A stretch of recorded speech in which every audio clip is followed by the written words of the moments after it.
Wanuah Dakwah TV, dakwah untuk pencerahan.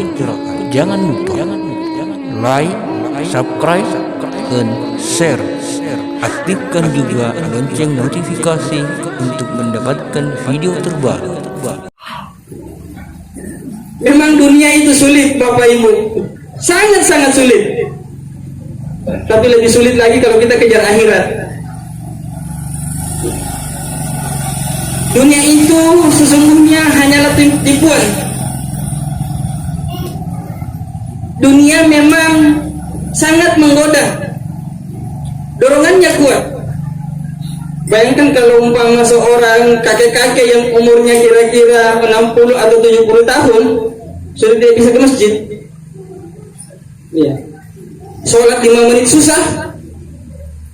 Ya, kadang-kadang sudah sholat duduk, kalau tidak sekalian sholat baring. Tapi begitu dengarkan musik, 5 jam bisa bertahan, goyang sambil berdiri. Inilah pengaruh dunia. Ini juga berlaku dengan generasi muda. Kalau dengar musik, joget dulu mulai dari jam 8 sampai subuh bisa. Tapi kalau sholat subuh 2 rakaat sudah kayak orang lumpuh. Makanya Allah Subhanahu wa taala ingatkan kita, "I'lamu annamal hayatud dunya laibu wa lahu wa zina wa tafahurun bainakum wa takasurun fil amwali wal aulad kamathali ghaisin ajabal kuffara nabatu thumma yahiju fatarahu musfarra thumma yakunu hutama wa fil akhirati adzabun syadidun wa maghfiratun minallahi wa ridwan." Allah ingatkan, ketahuilah sesungguhnya dunia itu hanyalah permainan yang menipu.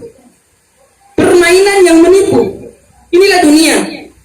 Sementara banyak orang berlomba-lomba untuk memperbanyak harta dan berbangga-bangga terhadap anaknya.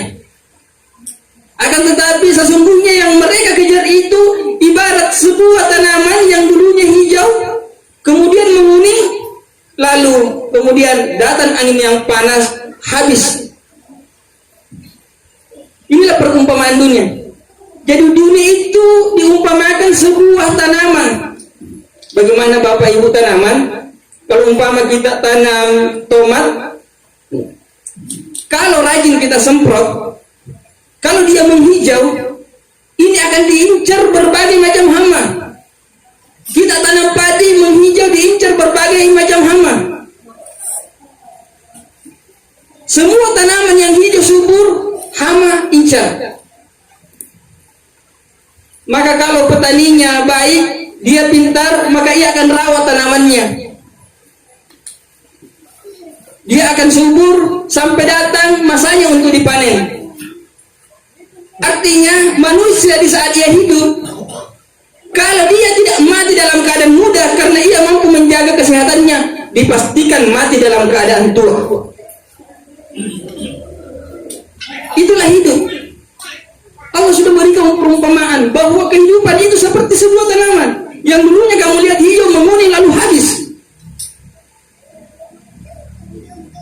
Dan itu dunia adalah permainan yang menipu.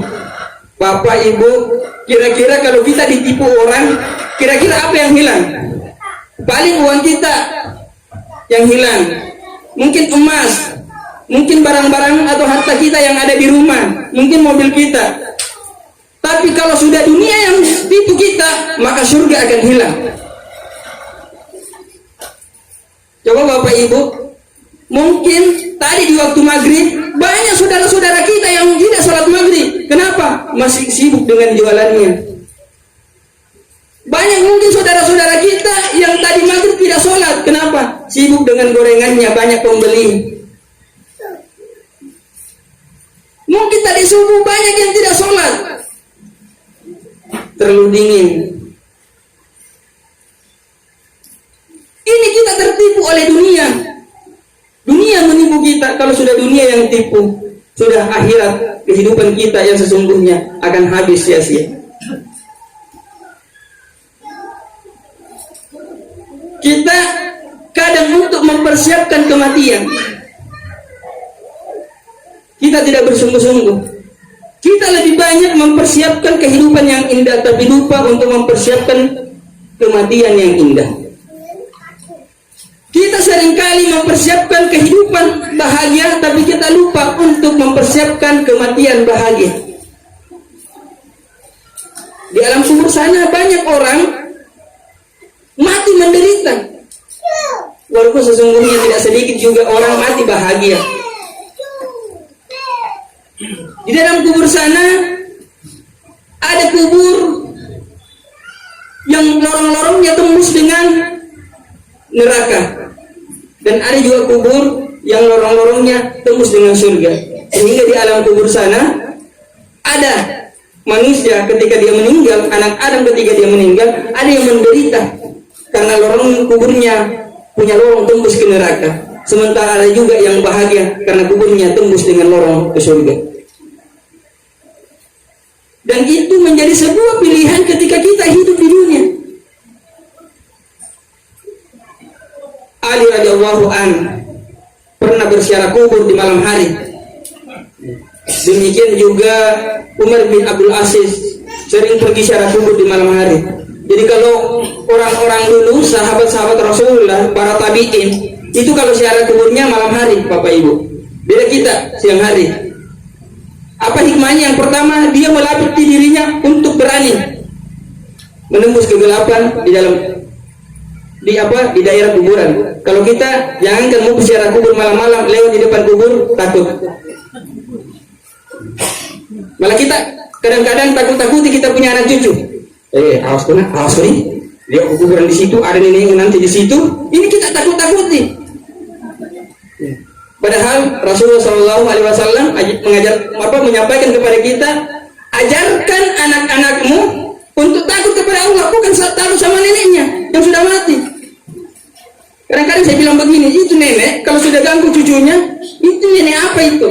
Waktu saja hidup, dia sayang cucunya, masa mau mati, ketika dia sudah meninggal, mau ganggu lagi cucunya. Ini nenek tidak sayang cucu namanya. Kemudian, ketika Ali radhiyallahu an berada di atas kuburan, lalu sampaikan kepada para sahabat-sahabatnya, kepada menteri-menterinya, dengarkan saya berbicara dengan kuburan. Dia sampaikan kepada sahabatnya, apa yang dikatakan Ali kepada kuburan? Wahai ahli kubur, dengarkan apa yang saya katakan. Amma amwalukum, sesungguhnya hartamu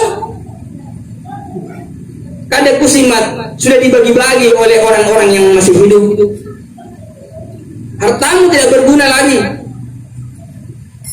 Wa amma aswajukum, dan sungguh istrimu kada sukinat, sudah menikah lagi, sudah berhenti janda.